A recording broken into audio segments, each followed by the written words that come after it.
Awesome. Hello, everyone. Hello. Everybody happy? Having a good conference? Look at that, the amount of feedback I'm getting. I'm from Sweden. Swedish people don't give that much feedback. Belgians don't give any feedback at all. Finns don't. Americans do. But you guys have been so good. I'm impressed. So we're going to be talking about ASP.NET Core or OWIN, or sort of a combination. So who am I?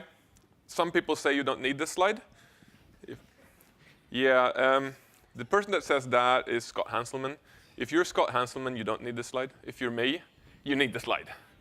My name is Chris Klug. I work as a senior developer / technical something teacher, mentor for a company in Sweden. And I generally spend a lot of my time sort of imparting knowledge. I go to conferences and speak. I mentor teams.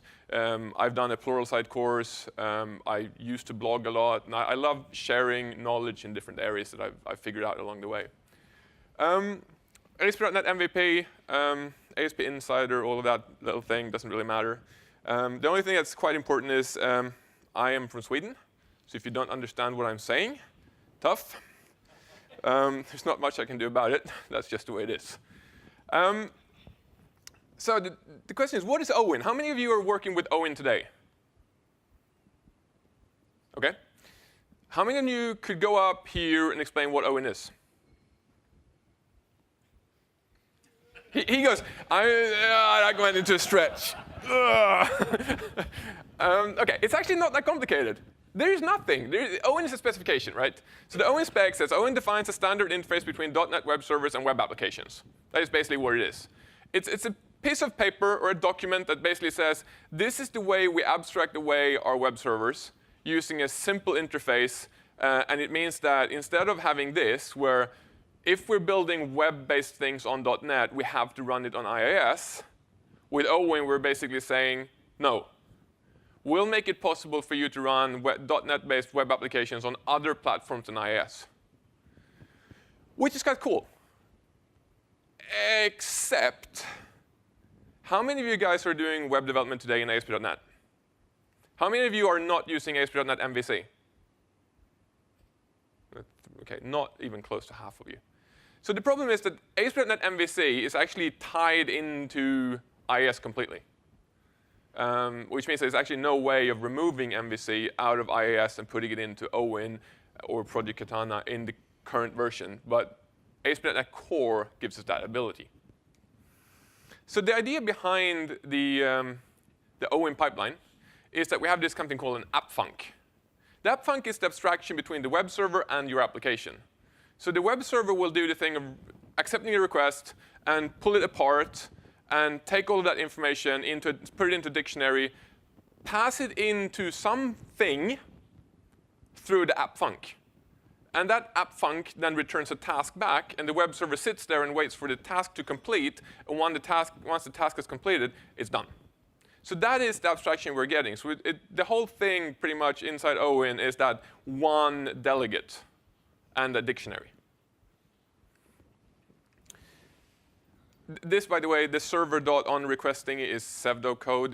There's nothing that you can run like that, but that would be sort of the idea behind it. The server will go, when I get a request, pull it apart, put it into the dictionary, and send the dictionary into the app func. The app func then has a friend called the mid func.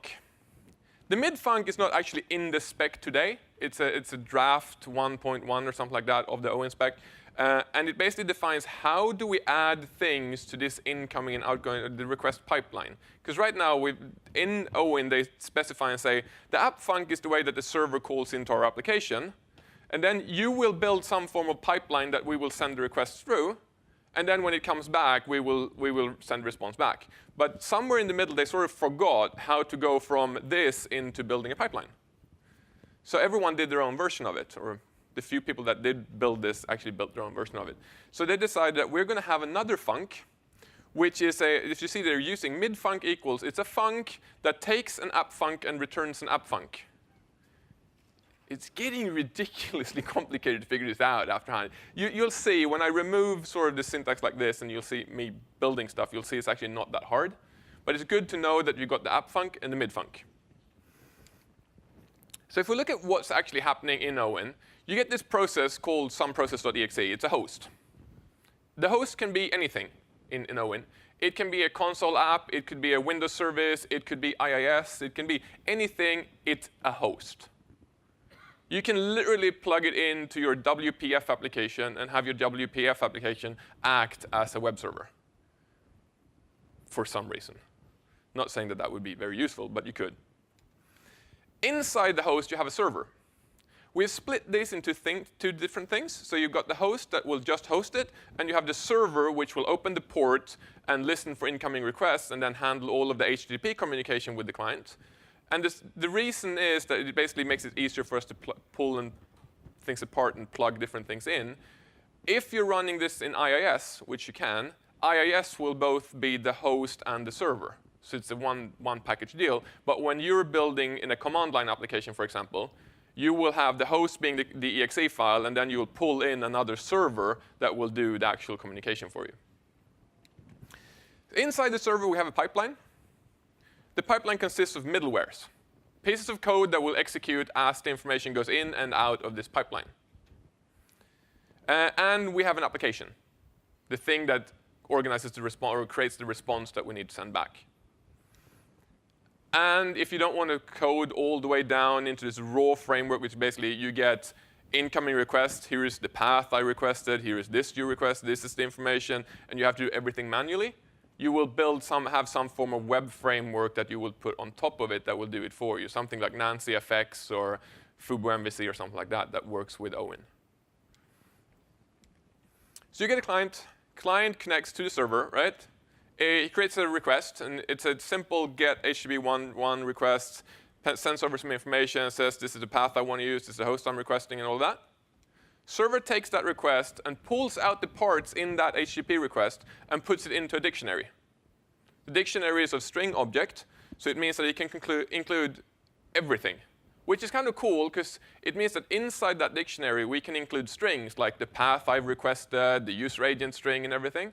But we can also include things like the stream, the incoming stream in an HTTP post, or the outgoing response stream as well. So we can put stream objects in the dictionary, and that's the way that we communicate with the client when we're sending back responses. But we can also put in delegates. So we can put in application delegates in this thing and basically say, here is a function that I put into this dictionary with this name, and if you want to do something, pull out that function and pass values to it, so we can actually pass not only data, but actually functionality through a dictionary as well. Does that make sense? There's a sample that's actually in there. So OWIN has an extension where you can add OWIN extensions, and one of them is file send. So if you want to send a file in OWIN, there's one way of doing it is opening the file, reading the file from disk, and then streaming it to the client through the stream. But most web servers actually have a built-in functionality to serve up files. So IIS has a very optimized way of serving a file. So there's an extension to OWIN that says you can, if your server supports it, add a dictionary key that is OWIN.filesend or whatever like it is. That returns a function. You take that function and you pass it the path of the file, and then the web server does the rest for you.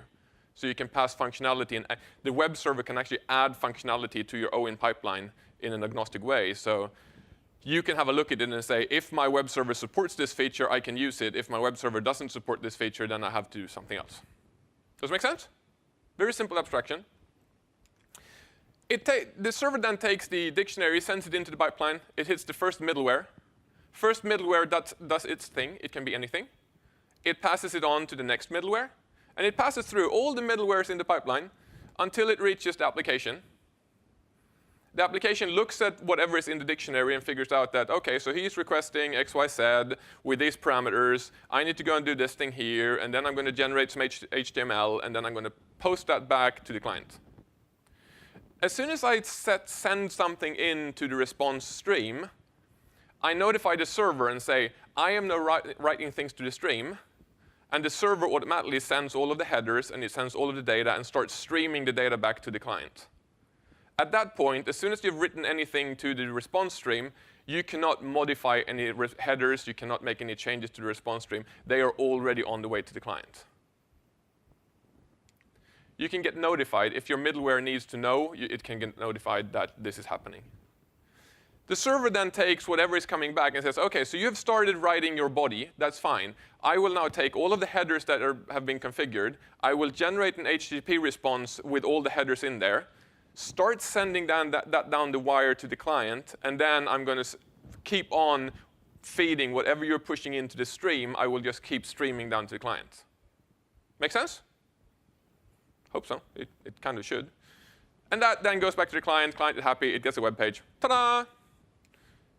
But then it goes back again. So basically, the dictionary then goes back out again. So it goes from the application to the middleware 2. And then it goes from middleware 2 to middleware 1, which then goes and sends it back to the server, or rather notifies the server that now all the middlewares had looked at it on the incoming and outgoing, and I am now done with the whole request. And the server can then go and terminate the connection and basically say the response is now done. That is OWIN. And I guess most of you have heard of Project Katana or Katana Project. Katana Project is Microsoft's OWIN implementation. So basically, Microsoft took a look at OWIN and said, this is pretty cool. We'll build our implementation of it.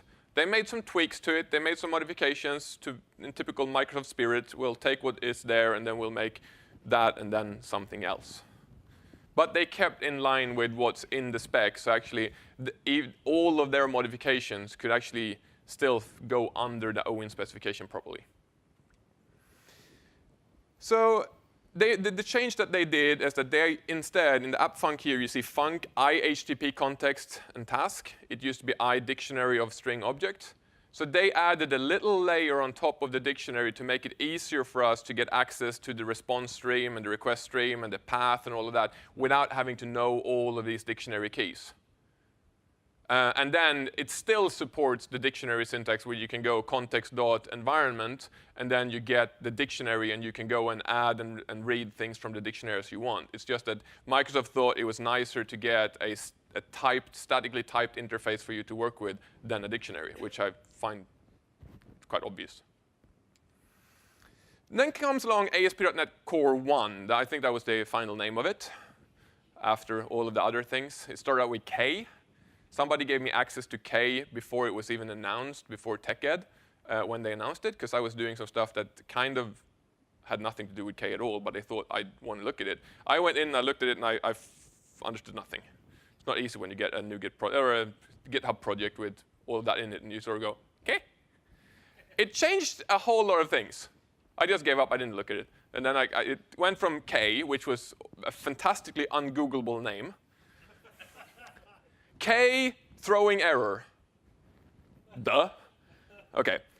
That goes into ASP.NET V Next, became ASP.NET 5, and then that turned into ASP.NET Core 1 and all that. And we're now at ASP.NET Core 1. Core 1 has a pipeline. The pipeline looks a lot like OWIN, but it's not OWIN. The idea is there. The functionality is the same. But what they've done is instead of having an iDictionary of string object, they are doing an HTTP context. HTTP context is not a tiny little shim over a dictionary. It is a statically typed object. It's not an interface. It doesn't support a dictionary syntax at all. It is a new object. So they are breaking the OWIN spec there, but it's actually easier to work with this thing, so I find it's actually quite OK.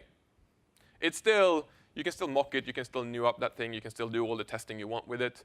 But that's the big change. So all the places where you see iDictionary in OWIN, you will see HTTP context in here instead. So let's have a look at getting started. Considering the speed of internet in Australia, yeah, ouch. I used to live in New Zealand. I know exactly how poor it is. So I've started up the project before because I wanted the NuGet packages to get installed properly and not sit here and wait and restoring. So what we get here, this is quite uncomfortable, is a simple empty ASP.NET Core web project using the .NET framework. I could have gone with Core, but I went with .NET because I have another demo later on that will include some .NET stuff. It starts out with this main method. I guess everyone has seen Core by now, right? Anyone not seen Core? OK, cool. So there's a program, static void main. Then there's a startup file, which is exactly the same as you would have had in Project Katana. There's a class called startup, but instead of it being dynamically loaded when IIS starts up or your app starts in IIS, it's actually, they point at it here. So you give it the class name there. There are no attributes, there's nothing else, it's just you have to put it in there. And the other difference is that there are now 2 methods you need to implement, or you should implement. One is configure, which used to be called configuration. Ta-da. iApplication builder as the first parameter used to be iApp builder. There are like tiny little variations between Katana and this if you look at the syntax. So that is the one that we're used to. But it also supports dependency injection, which is why I can add other parameters here, like iHosting environment and iLogger factory and all of that. It will be dependency injected. Everything in ASP.NET Core includes dependency DI. And DI is set up in the configure services method that takes an iService collection where you're basically going to say, I want to add a service with this interface, here's the implementation, and you're good. And it starts doing everything for you. So that's the main difference. And if we look at, I'm just going to scroll down, focus on this part here. This is pretty much our pipeline, our app. So we can go, here it looks to see if we're in development mode, then use a developer exception page. Otherwise, just go and say app.run. Run means I will return a response. I am the end of the pipeline. There's nothing after me. I am the final stop. And if I'm not returning a response, everything is broken. So that doesn't take a reference to the next middleware. It just takes the context. And then you say context.response, write async, hello world, pretty simple. I go Control F5. I hope this works, because if not, this is Microsoft template. It should sort of work out of the box. It says hello world. Woo. Nobody's impressed. Hard crowd. No, seriously, I know it's not impressive, but it's kind of, it shows how simple everything is. So we can go in and say app.use instead. Use is saying I have a middleware. I might return a response, or I might just pass it on. It's kind of like I had a friend I showed this to the other day because he hadn't worked with this before, and I said, Russian dolls. Actually makes a lot of sense. It's like a Russian doll. You pass things in through the dolls. The outer layer passes it to the inner, that passes it to the inner, that passes it to the inner, and somewhere it changes and goes back, and it basically goes out all the layers until it exits the doll again. Make sense? It's the only time I will use a doll as a reference for anything while doing a presentation. Next, you get these 2. There are 2 ways of calling use. There used to be only one, but Microsoft decided that that whole mid-func that is going into OWIN should go in here as well. It's not a proper mid-func because it uses the wrong app func, but it has the same idea. It takes an app func and returns an app func, but the one that you're used to seeing looks something like this. Async, CTX. This is going really good. Next. How many of you have seen this before? How many of you said you had worked with OWIN, and there's like one hand that goes up. Have you seen this? This is OWIN 101. It's not even that. This is like beyond 101. This is what I expect you to know when you come to class. So I'm just going to ctx.response.write async, and I can go hello NDC, like that. And if I compile this, it should sort of just work. It does. Whoop-de-doo. I've made no difference, except the fact that I've now made this thing completely useless, because I'm always returning a response.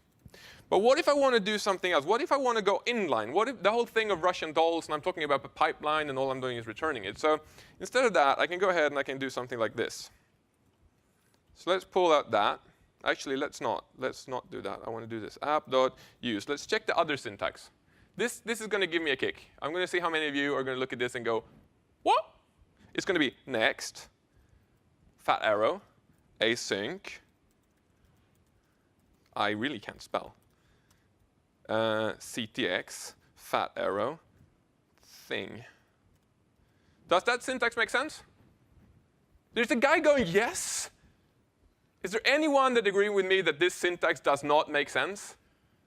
Thank you. There's at least one honest person in here. I looked at this and I went, what? It's not that complicated. It does make sense. It does. It's basically, it's a func that takes the next middleware reference as a parameter. But that func in turn returns another func that takes the context. So it basically just becomes two fat arrow functions after each other. It's apparently very logical. Then we can say var timer equals new stopwatch like that. Timer dot start. Await next. It wants the context. Let's pass in the context. So that's where this, before doing the call to the next, this is on the way in through the pipeline. Then I go and I wait the next one, which passes the whole thing back into the pipeline or through the pipeline. And then when it comes back from next, I am on the way out. So I can go and say timer.stop. And then I can say console.writeLine. I can use this funky new syntax and say request to ctx.request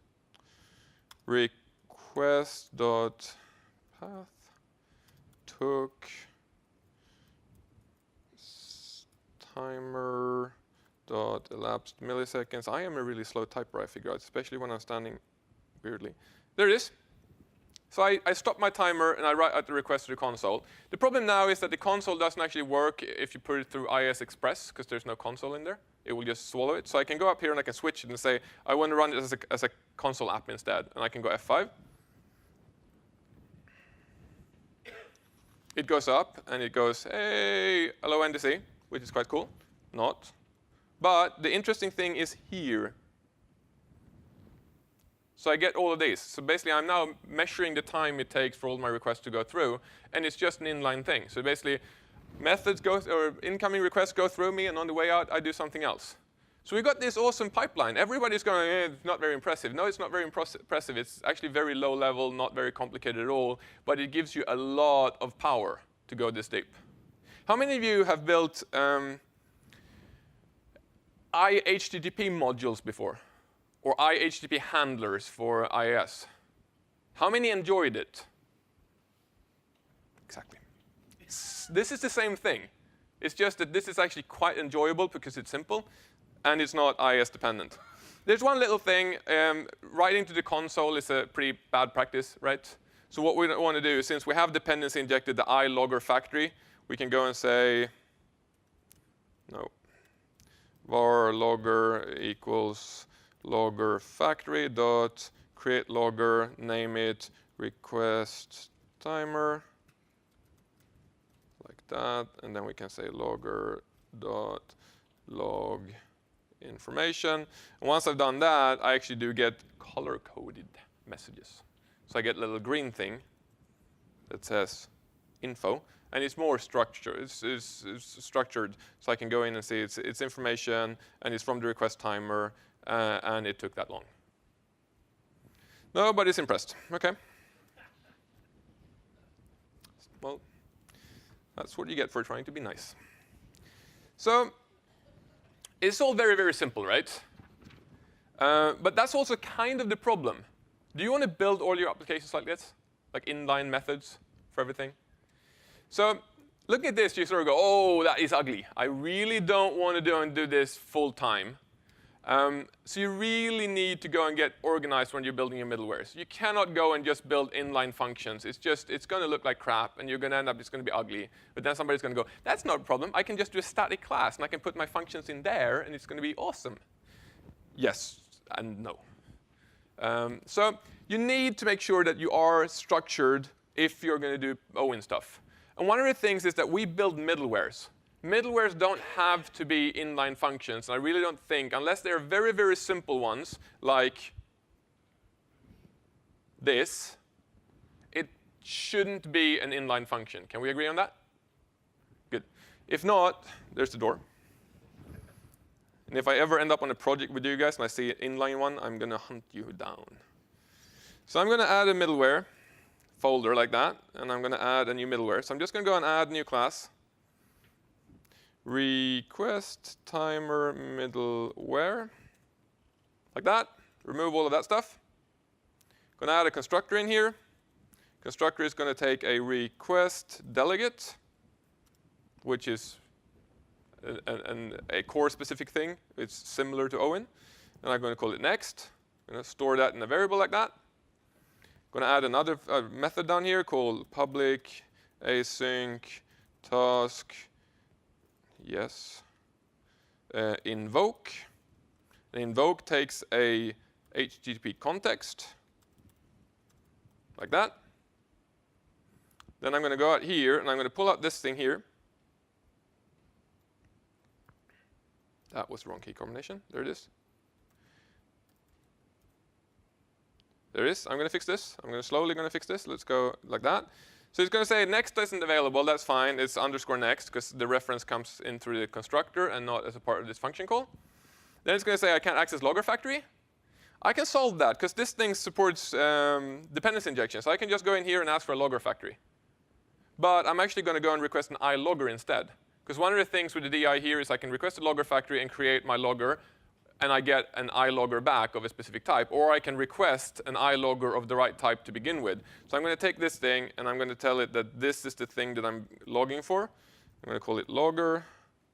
I'm going to go and introduce logger. I'm going to remove that and put it in there. And everything seems to work. Slightly more I don't like the fact that that one is grayed out, but I am calling it there, right? Yes. And why is that thing squiggly? I really hope this works. It looks right. OK. I'm just going to ignore those. Now that we've got those in our own class, we can actually just remove this thing and say app.use middleware instead. And then I tell it that I want to use a request timer middleware like that. Is that more structured? Since I'm getting squiggly lines, I just want to press F5 and see if this actually works. No, I know. Yeah, it seems to work. I'm getting timing right. Request to blah blah blah took. Yeah, it seems to work. Okay. Yeah. No, I know that there are some. Yeah, I don't know how to put this in any other terms than bugs in Visual Studio when it comes to this. There's potential. I think that's the way you put it as a program manager. This looks cleaner, right? But it's actually not that clean. Well, it is pretty clean, but it's kind of annoying because I don't like doing it like this. This looks quite cool, right? So one of the things that we do with OWIN middlewares and also middlewares here is that we actually try to make extension methods for them so they're easy to use. And we have this syntax of app.use whatever, and everyone is used to working with that. So if we go in here, create a new class, I'm going to call it request timer middleware extensions like that. I'm going to remove that into a new file. Save that. Make this thing public static class, public static application builder. Use request timer like that. It's going to be this application builder app. And then we take this thing here. No, we take this thing here. We do return like that. And this is now the freaky part. I'm going to move this thing into this namespace. Like that. Anybody know why? Yeah, it means that it's an extension method. So to be able to use your extension method, you have to do an import of your namespace. By putting it in that namespace that has to be there because iApplication Builder is being used anyway, it means that you will automatically get app.useRequestTimer without having to do a separate import or using. That looks pretty good, right? OK. This is cool until somebody goes and says, by the way, I actually want to log something else. I want to have a different format of it. Oops. So next step in this thing, doing a middleware, is an options class. And tell it that I want to be able to configure my middleware. You use that or do that by creating another class. There are always 3 classes involved. So it's a public request timer options. It needs to be class, right? There it is. Look at that. That's beautiful. And then you add whatever functionality you need, whatever configuration you need for your middleware, you add here as properties. So I'm going to create a prop that has the it's a func that takes an HTTP context, a long, and returns a string. And I'm going to call it format. There. I'm going to go in and create a constructor. And I'm going to say format equals, and I'm going to create a new one of these, CTX elapsed. Then I'm going to take this thing here.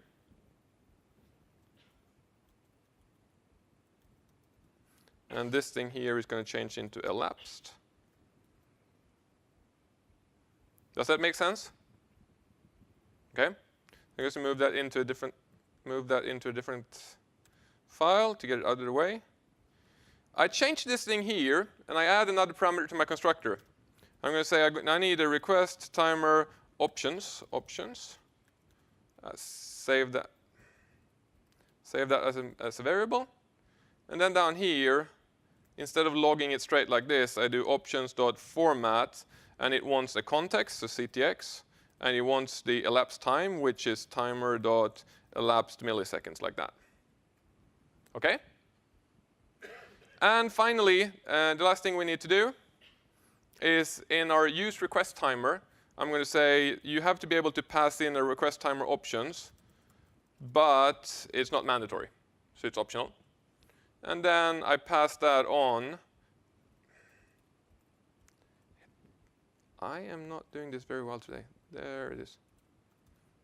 I pass that into my use middleware's call, which means that it's going to be passed into the constructor. So anything you pass in here will be passed into your middleware after the delegate. And then I'm going to say, if it is not provided, I'm going to create a new of them and basically give it the default options.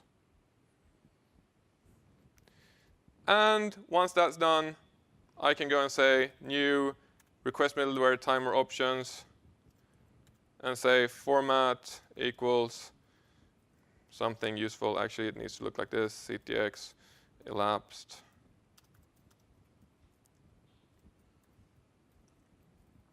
Request took elapsed MS. And if I run this now,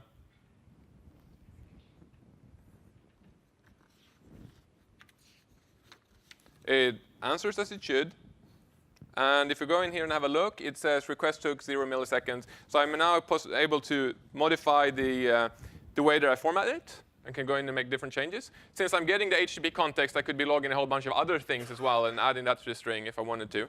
And I can make more complicated things. But the most important thing is when we're doing our middlewares, we should really be doing a middleware class, an extension method, and an options class. It might be that you go, oh, I don't need options class. Just throw it in there. It's actually an empty way of passing in an options class. It's there. And then if you ever need to add something, it's actually quite easy to add it instead of having to add the whole file. Does that look cool? So we need to keep simple, right? We cannot build a whole bunch of things using these middlewares easily. Because as you see, I forgot to show you this, but there's actually quite a cool feature with this.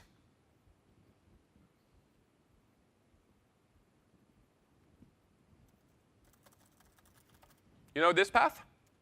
Gives me exactly the same response. There's no path handling in here. There's no functionality. This is the raw version of everything. So basically, if you need to do anything in here, you have to do it manually. So if you're going to build a website that returns different files or different responses for different paths, then you have to build your own little thing that parses those paths. And if that is a big website, that is going to be a long switch clause. Or something else. So it's very, very simple. So we do need to go and get help. We need to get other people to build the stuff that we need, right? So far, we haven't done a whole lot with Project Katana. Most people see OWIN middleware in Katana when they do security or authentication. Because all of your authentication in ASP.NET MVC uses Project Katana and the OWIN pipeline to plug in all of their auth stuff. But we can do much more, but it's basically the same idea. If you want to go and do something, you can actually in Katana, you can do web API. I tend to host web API inside the OWIN pipeline quite a lot. So we get other people to build our stuff, and we can go and have coffee and charge the client for that. No, sorry, I didn't say that. It makes everything faster. No, it's get other people to do your work. It's much easier, I promise you. So either go and NuGet something or get a slave. So what do we do if we want to do something more complicated? Well, we go and find whatever person that has built this awesome tool that we want to use. And obviously, when we come to ASP.NET Core, we can finally use MVC inside the pipeline. So MVC is yeah, whatever. Sometimes my English fails me badly. Yeah. MVC is the one that I'm going to be using. I was supposed to say something else, but yeah. So I go out to project.json. I pull out Microsoft. I don't know why that is lowercase. If anybody at Microsoft listens, can you make that uppercase first letter? Thank you. They're recording it. That's why I'm saying it. I hope that somebody watches it. So I'm going here, ASP.NET Core, MVC, 1.0, like that. Not very impressive, but it means that we can go in here and we can say app. Ooh, that thing shouldn't be uppercase. App.use MVC with default route. If we don't do default route, we have to go in and do our route configuration manually. With this thing, we just get the default one that everybody knows. And MVC actually needs a bunch of services. So they've been nice enough to create an extension method to iService collection that is called add MVC. And there it will add all of the services with the default config, and then you can go in and pass in an options class if you want to change the configuration.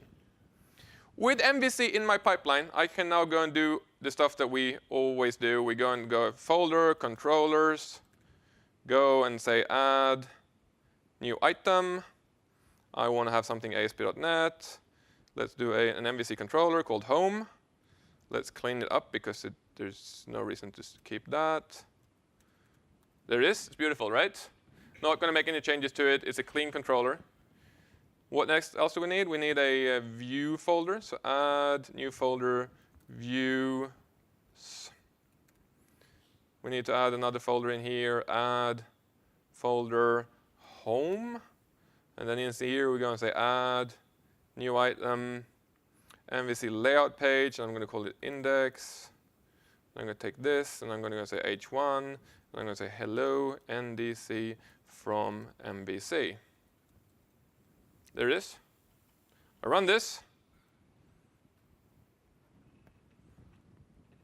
Kind of sucks that this has already been shown like 90,000 times by Damien Edwards and David Fowler, and nobody's impressed that in about 5 seconds, my application will do an MVC application in a console app, which is really, really cool, but they've destroyed it already. But it works, right? So what we do is we go ahead and we get our middlewares from other people. We let people like Damien and David go and build our stuff, and then we piggyback on it. That's the way we should be doing things. One thing to keep in mind, which is a little bit different here than it was with Project Katana, if I go in like this and press enter, I end up back at hello NDC, because MVC, we come into our pipeline. It's actually quite easy to have a look at this. Let's just kill that. We come into our pipeline, request comes in, it adds the exception page, it goes to request timer, oh, that's kind of cool, I didn't show you that, but the request timer actually works still, even though I'm all of a sudden doing MVC stuff. This thing still times everything. So when David goes up and says that MVC is or ASP.NET Core is really, really fast, we can now prove that he's hopefully right.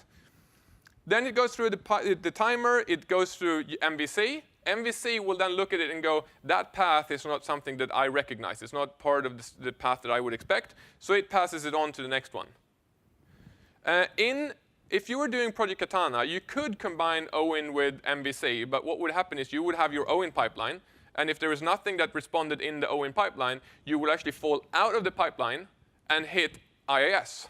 IIS would then handle the request and do the MVC stuff, and then it would pass it back. But that also meant that if MVC didn't find anything at that path, it would return a 404. In this case, if it doesn't find anything, it just lets it follow through to the rest of the pipeline. OK, so this is pretty awesome, right? It is very, very simple, very, very low level. It is very raw and awesome to work with. It's fast. It's easy to throw things in there. You do things like, oh, I just want to see what this is. You do a little inline thing. You run it. You can debug it. It's very, very easy. And then if you want to go bigger, you add more. You can also fork the pipeline. So instead of doing use or run, there's a map and map when method. And basically you can say, when somebody comes into this pipeline and the URL is this, I want to have this configuration of the pipeline and these middlewares, and otherwise use these. Which is really cool, because it actually opens up a scenario that I've been doing a few times, and people look at me weirdly when I do. I do different authentication methods. So I have an application where we split the application into 3 different pipelines. One pipeline will run an MVC website that uses login. I think they're doing social logins through Facebook. So they will use cookie authentication. Then I have another part of the website that starts with /API, which is for a web API end. That thing will not use cookies. It will only use access tokens. So it will use bearer tokens. And then I have another part of the website that goes to /, and it's an admin part of the section thing that couldn't use social logins, but uses their internal logins instead. So they have a different login there, but they're still using cookie authentication. But the cookie authentication there is different from the cookie authentication I'm using in the other part of the site. There's a stupid guy on stage saying that I should have a bunch of different. No, I didn't say that, but it opens up a bunch of flexibility that you can do different things. It also means there's a map when where you can do your own predicate, and you can have a little function that actually evals whether or not to use this other pipeline. So it doesn't only have to be a URL. You can actually go in and say, if this user happens to be deluxe, awesome, fantastic user that has paid you $1 trillion, he gets a different pipeline. I don't know why that would be useful, but it's kind of it could be. But yeah, I think it's pretty cool. But what about old stuff?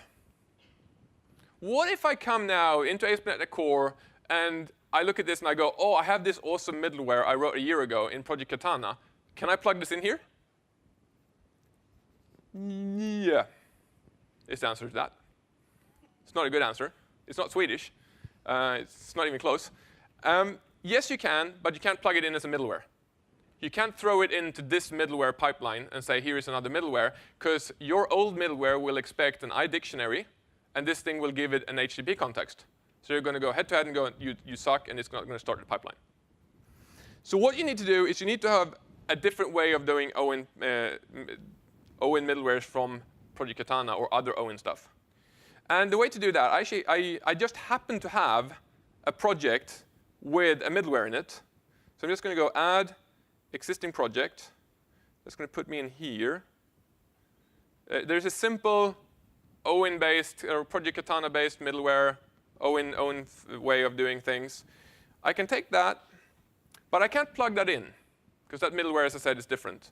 So what we need to do is we need to go in here and say project.json. I'm going to do Microsoft with the capital K, capital M. ASP.NET Core OWIN 1000. 100.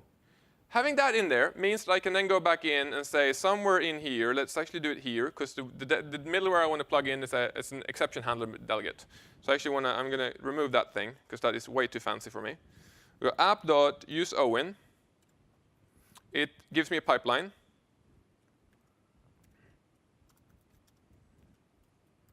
That pipeline is awesomely enough an action of func, of iDictionary, thread. I'm not even going. If you look at the length of the signature of that thing, just ignore it. It's this function. So if you go pipeline like that, it gives you a whole new set of weird things. What you're getting here is kind of that mid-func version, but the mid-func expects sort of like inline functions. It doesn't expect classes like we do our middlewares. So what we do is we say next, we do fat arrow, and then we say new, and the name of my middleware was something awesome, debug error handler middleware. So new debug error.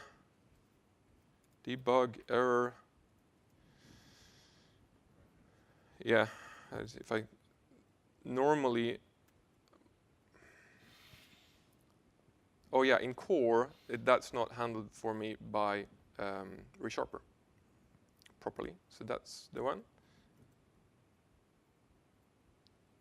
There it is.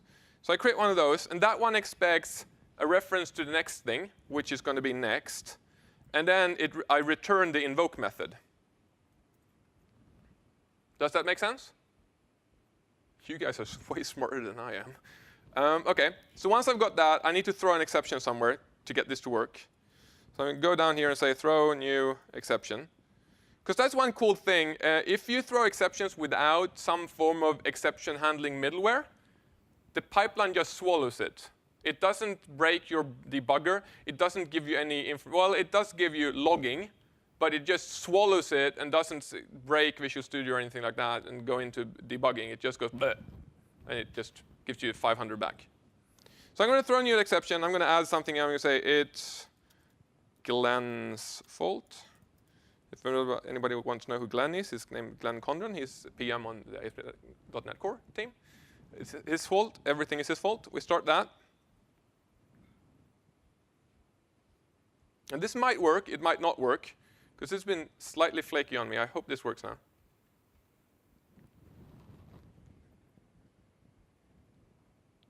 OK, didn't break, because I'm now in MVC, right? So I'm throwing after MVC. So let's go and break something here. Oh, didn't work. I need to force this thing to recompile properly. Let's see if I can get it to work now.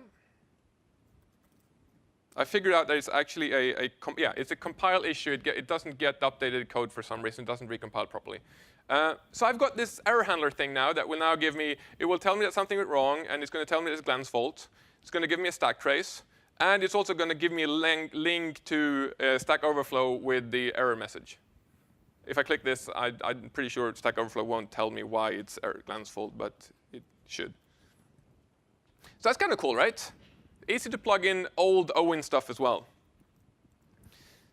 So I'm, yes? So with the MVC here, but MVC is responding for 404, because that's the route stuff, how's it going to the next? That's the thing. MVC will say, I can't handle it. Go to the next guy. So anything that MVC doesn't have a response for will just go on through the pipeline. So you won't get 404s. You could probably configure it. Or actually, if you don't have anything after MVC, I think the pipeline will actually go 404 because there's nothing answering it. So this was kind of the end of things. But I have some extra stuff that I want to show. I'm going to go completely freak out and show you weird things and give you some ideas of things you can do with the OWIN pipeline. One question or one comment I get is that the whole, how do you do error handling? I'm using that OWIN pipeline, my debug error handler, blah, blah, blah. If you don't want to go this big and have your own middleware and everything, and just want to do it for debugging purposes for some reason, you can actually go. It's actually quite easy. This is kind of a cool way. This is something that's easy to throw in for dev. You go app.use ctx, async, ctx, next. Do one of those. Then you do a try. Since this is all code, right? We can put try catch in here. So we can just do await, next. And then if that blows up, I can go and say console.writeLine error. That's going to be easy to find in output, right? F5 that.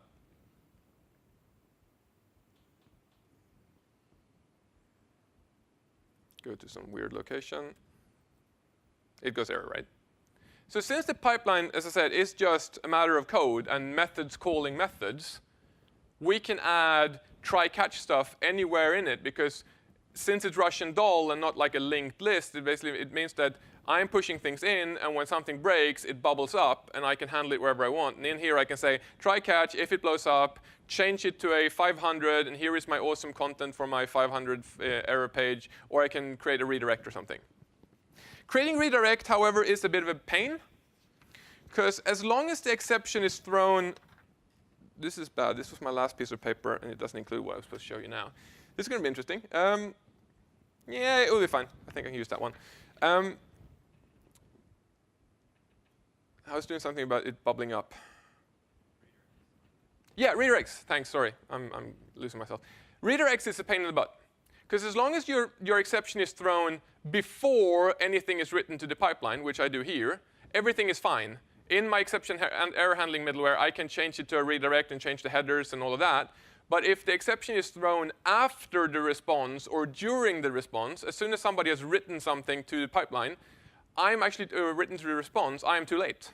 Because it has already sent all of it. So it has already sent a HTTP 200 and probably partial response, and then it blows up, and I'm sitting there going, you just sent an HTTP 200 and half of your content, and now you're coming telling me that you made something wrong. Douchebag?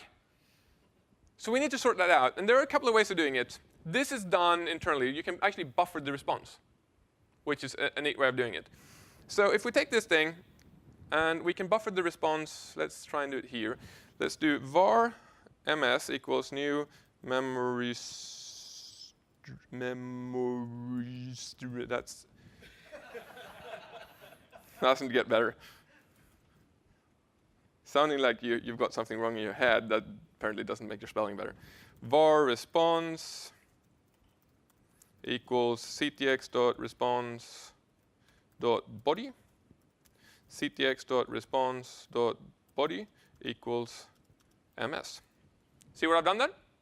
I actually create another stream and add that to the body. So whenever anybody in a middleware after this starts writing to the stream, they're actually writing to the memory stream and not to the actual server stream.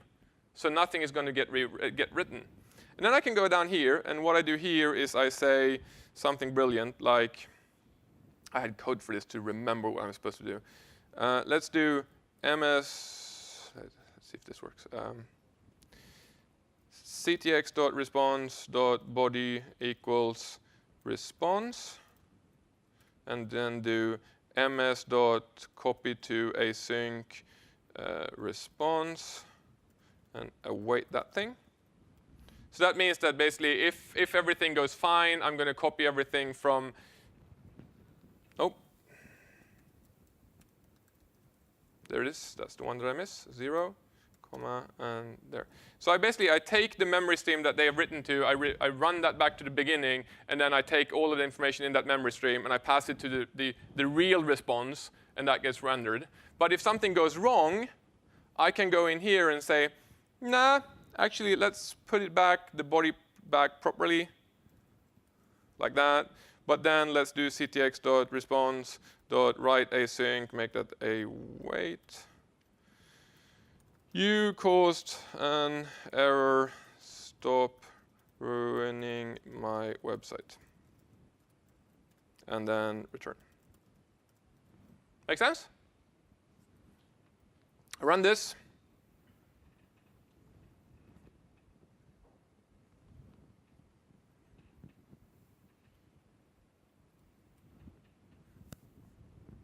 That works. And that now buffers it. So even if yes? Oh yeah, this is crap from a memory point of view. I was going to come to that. I was going to say that there are issues with this, and I wouldn't recommend doing it all the time. Yes, there are 4 sort of, kind of-ish obvious reasons there are memory issues with this. Because one, when you write to the response stream that you get from the server, it's actually not being buffered. It goes straight to the client, so it doesn't stick in memory. This thing is going to make that every single request to your web application will be stored in memory as a string buffer before it's being sent out. And it gets even worse if you do it like this, because the memory stream, without actually being initialized with a specific size, will do a whole bunch of weird things to resize it and everything once it grows beyond the existing size and things like that. So there are definitely, this is a demo, right? You need to do it better than this. You need to show me up and go, no, that sucks. I'm going to do this better and prove me wrong. But yes, there are memory problems. But it also gives me the ability to do something really cool, which I've done a few times. I can take this code. I'm going to make a few tweaks to it. I'm going to do that, but I'm going to cut that out there.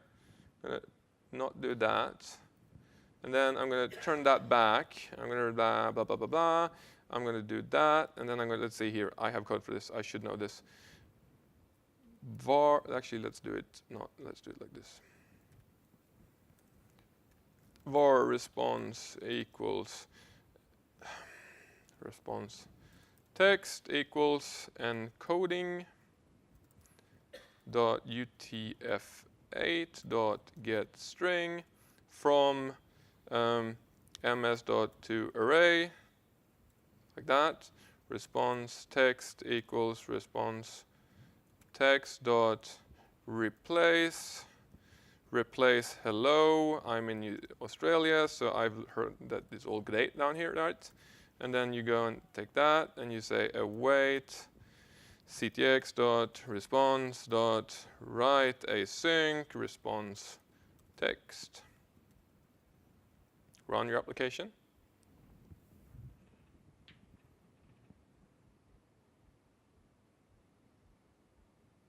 That is not what you want to see, but that's temporary until it boots up properly. It works. You can go in and buffer everything that goes out and make changes to it. Not recommended for something really big or really complicated, and there are memory issues with it. And there's another problem with this, is that there's actually another request coming in here going to favicon.ico. That's not a problem right now, but if I was serving up images and stuff like that as well, and I tried to read that as a UTF stream and then go in and replace stuff with it, that would be bad. So you don't want to do that. And also one thing to note is, if you're serving up static files, that is not handled by the pipeline to begin with. So if you want to serve up static files, you need to get another middleware called static files and go app.useStaticFiles. And then it will serve static files out of the www root folder of your project. If you want to change it, you can actually tell it to serve up the files from some completely different place, like a network drive or something like that. And you can also tell it what URLs to respond to and things like that. So I've used all the memes I could find. Kind of sorry about that. Hope we can still be friends. I'm not a big meme person normally, but I needed something. My presentation was quite boring otherwise. So I just want to thank everyone for coming. It's been awesome presenting. I hope you got something out of it that you can use. If you're more interested in more information about OWIN, you can obviously go to this URL here, and you can watch my course on Pluralsight on OWIN and get lots more information and give me money, which is good. You always want to give me money. It's a good thing. And if you're not a member of Pluralsight, they might have those trial cards at their stand. If not, hit me up. I'll get you one. I've got one in my bag or a couple in my bag, so you can have a look at my course. You only get a free trial pass if you watch my course at least 4 times. Thank you, everyone. It's been awesome.